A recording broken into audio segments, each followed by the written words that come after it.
Welcome back to Mac Music Review.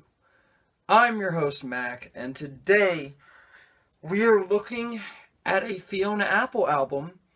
A Fiona Apple album that Pitchfork gave a 10, and we are asking the age-old question, is Fetch the Bolt Cutters a 10? Fetch the Bolt Cutters, brand spanking new album from Fiona Apple. I've been wanting to talk about this album ever since it came out, but I decided, I had other stuff on my schedule that I wanted to finish first, and I decided this is such a complicated, complex album, I really needed to listen to it a ton to let it sink in, and that's what I've done. I've just listened to this thing on repeat, listened to it a million times, and I feel like I can sort of articulate what to say. Even so, this album is really a very thick onion with many, many, many layers. Even so, I'm going to try to peel back the layers and explain, answer the question, is this album a 10?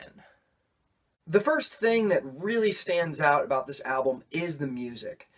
This album has a very intimate, personal feeling created from the music alone. It's truly original, truly something else, because all of the instrumentation, all of the drumming, all the percussion on this album is made from most of it at least is made from drumming around the house, from that, and then you have, hand, I don't know if there's hand claps, but you hear what I'm saying. There's some of that, and there's some of that, and that's the percussion on this album. It's made from, and there's dogs barking, and there's all these homemade, which are actually her own dogs that are doing the barking effects. So it's all these really homemade sounds and instrumentation that make the album just feel way more personal and intimate, because you're like, man, the music on this thing it really feels like it was made by one person. It really brings the singer-songwriter album to a different place with this different music.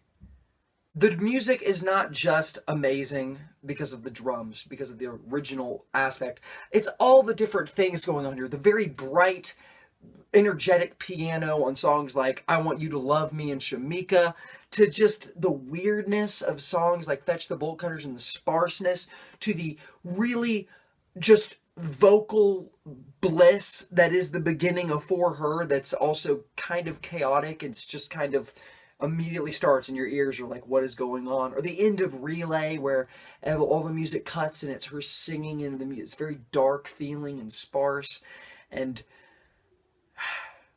there's so much going on here. On the first song on this album, Fiona Apple sounds like she is literally insane, with her just freaking out and sounding, my brother said, sounds like a dolphin, making dolphin noises in the outro to this track, and it's honestly unsettling, it's weird, it makes me feel uncomfortable, I don't like it.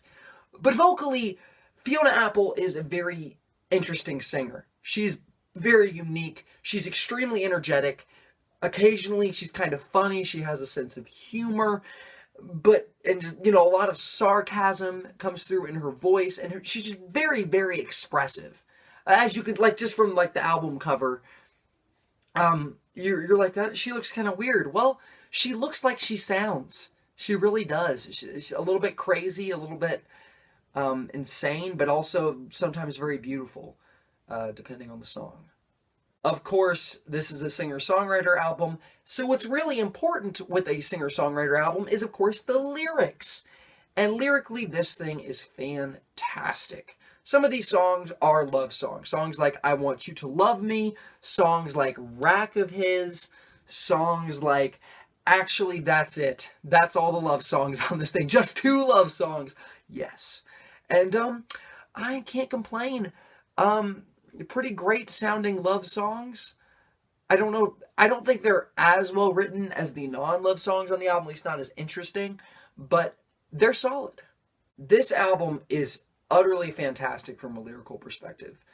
Oftentimes it's very dark. The song For Her is actually about rape, and it's just so disturbing. It's just always, you want to listen to it because it sounds fantastic. Musically, this is one of the most creative, most striking songs from a musical perspective and from a lyrical perspective.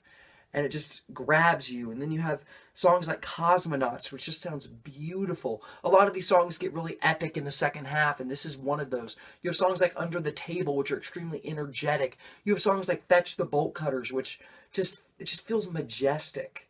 It feels otherworldly. It feels like you're really peering into her life. The lyrics are extremely personal on most of this album, and they just feel really close and really intimate.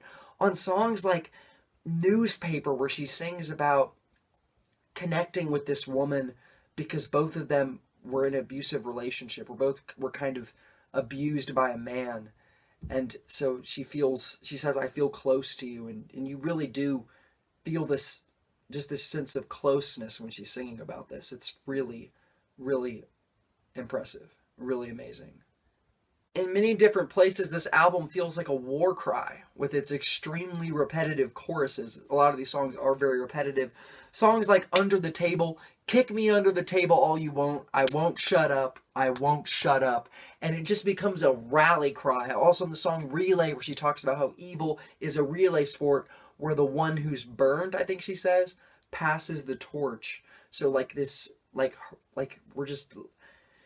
It's a cycle of evil that just never ends, because evil people are always like kind of rubbing off on other evil people, and one evil person's gone and then another one takes his place. And it's just like, and that the outro to this song is one of the best moments on the album. It's fantastic. You have songs like Heavy Balloon, where in the chorus she sings, I spread like strawberries, I climb like bees and peas, but beans and peas, I think is what it says. And which at first I thought was really weird, but the more I listened to the song, the more I loved it. I loved the creativeness of it. I loved just I can't say the words. I can't speak. The ferocity, is that a word? Just how furious she is when she sings this chorus, and she's like gritting her teeth when she sings this chorus, and you feel it harder every single time. And then you have Cosmonauts, which is just amazing in every single way. It's just an amazing song. Honestly, the only complaints I have with this album are the two last songs on the album, which the Needle Drop mentioned in his review, and he said they just weren't very impressive. And I would say they are definitely the least impressive songs on the entire track list. Lyrically, musically, they're just not as distinctive and memorable and punchy and powerful and as amazing as the rest of these songs. Also, Ladies is not as good. The song has grown on me a lot. I originally didn't like it, and now I like it a good bit. But Drum Set is just not memorable. It's really good while it's on. I really do like the way the song sounds, but lyrically, it's not giving me anything I remember. And then On I Go, another song that feels like a war cry, is kind of disappointing. It's just really repetitive, and it just kind of ends instead of having this. A lot of these songs have a really big, epic ending, and it just feels like if they ended the album one of these other songs, it would have been a more impactful ending, because the song just kind of ends and you don't even like realize it's over, and you're like, oh, the album's over. That's the feeling you're left with, is, oh, it's over. And I think there may be a reason she chose to end the album on this song. I think that it serves a purpose for the album to end on this moment that's much less epic. This really repetitive moment where she sings about On I Go and how she's going to continue to keep moving. I feel like it makes the record feel like it's grounded in real life. Like, this isn't the end of an experience, this is a lifetime. And this is the life that is continuing to happen even after the album is turned off, which is pretty cool. But musically and lyrically, it's not as impressive as many of the other songs in the album, but I think it actually is a very good closer for that reason. So just a very small complaint with those two songs. This is a really amazing album. It is a singer-songwriter album that really does feel like a breakthrough. It really does feel like something new. It feels like something I've never heard before. I've never liked Fiona Apple up to this point. I've listened to her a little bit. I've listened to Tidal. I think that's the name of the album with the white face, where it's just like, right? Is it Tidal? I don't even know. And then, the Whipping Chords album, I listened to that a little bit, wasn't a big fan of it. Maybe I'll like it better if I come back to it. But I was like, what's the hype about? This is an album that grew on me a ton. Still layers to peel back. Great singing. Really, really great music. Great production. Truly original. Fantastic singing. And really fantastic lyrics and songwriting that really pack a punch and that really are loaded with meaning, and just wow. Wow, this album.